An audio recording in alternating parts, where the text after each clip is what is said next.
Good morning guys. So today's video, may lalakarin kami, pamilya. Pupunta kami sa dentist. First appointment ni QE na magpatingin sa dentist today. Kaya maaga akong nagising at magluto na tayo guys. Magluluto ako ng sausage, pancake, at saka eggs. Yun lang. Simplihan na lang natin kasi magmamadali kami. Yan na nga guys, nagising na si Esther kaya pinasok ko siya sa kwarto niya. At yan pa, gusto pa niya matulog. Pero nagising siya kasi wala ako sa tabi niya. Kaya i-prepare ko na siya guys para makapunta na kami sa dentist niya at ma-check na kaming tatlo. Pati ako i-check din. Takot pa naman ako sa doktor at saka mga ganyan. So, go na lang. So, yan na nga. Si Esther gusto pang matulog.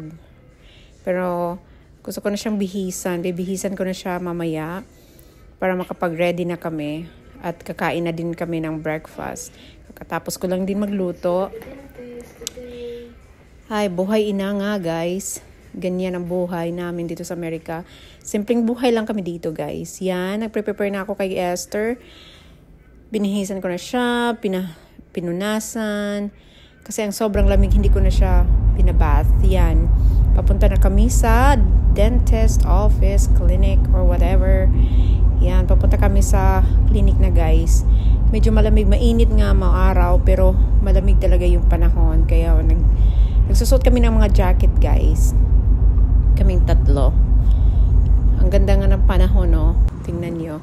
Yan. Nandito na kami sa clinic ni Dr. Larry. Napakabuting dentist. Yan. Siya yung nag-fix ng teeth ni Greg. At hopefully sa akin din. Pero takot pa ako kasi buntis ako. Ayoko pang magpagalaw sa teeth ko. Yan. At pumasok na nga kami dito. I'm just waiting here. Kasi buntis ako at hinihingal ako guys pag maglalakad. Ay nako. Pero ang sarap ng buhay guys, may pamilya, masaya. Yan na si Esther, tinitingnan niya yung teeth niya. At sabi nga ng doktor is kailangan niya ng work for her teeth.